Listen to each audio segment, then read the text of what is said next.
And maybe he thinks, let me become the very top in the world of religion and claim to be Allah's prophet to add to the popularity. Maybe he is a selfish person. But when every support is withdrawn, when he is left alone and bare, in a society which has transformed into a type of hostility which is seldom seen elsewhere in the world, everybody becomes bloodthirsty, and he is alone. Then what happens?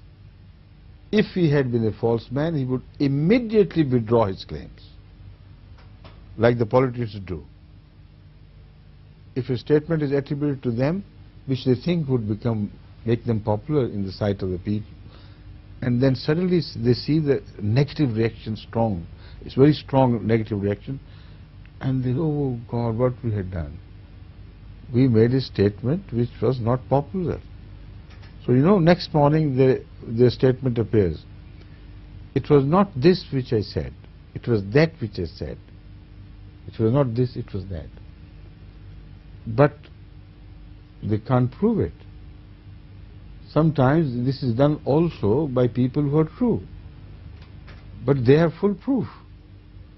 In case, you know, in my case recently, I gave a long interview to a representative of Nawai Waqt here in London, who promised and who swore to Allah that I'll be true and honest and I'll have it published verbatim, word for word.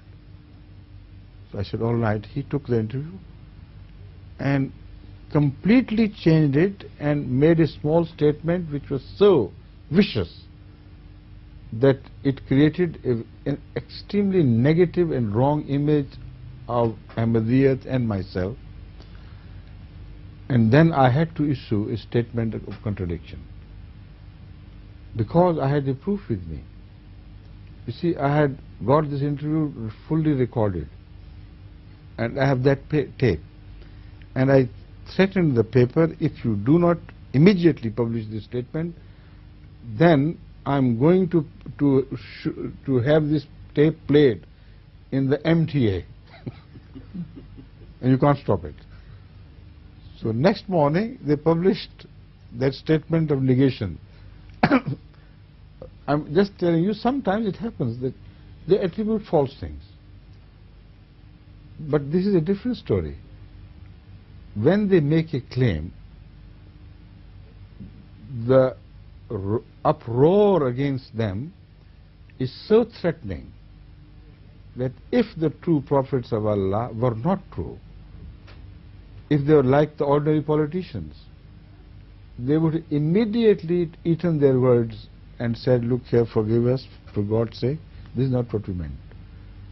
This is the character of a popularity seeker. But those who do it for the sake of truth, they do not care.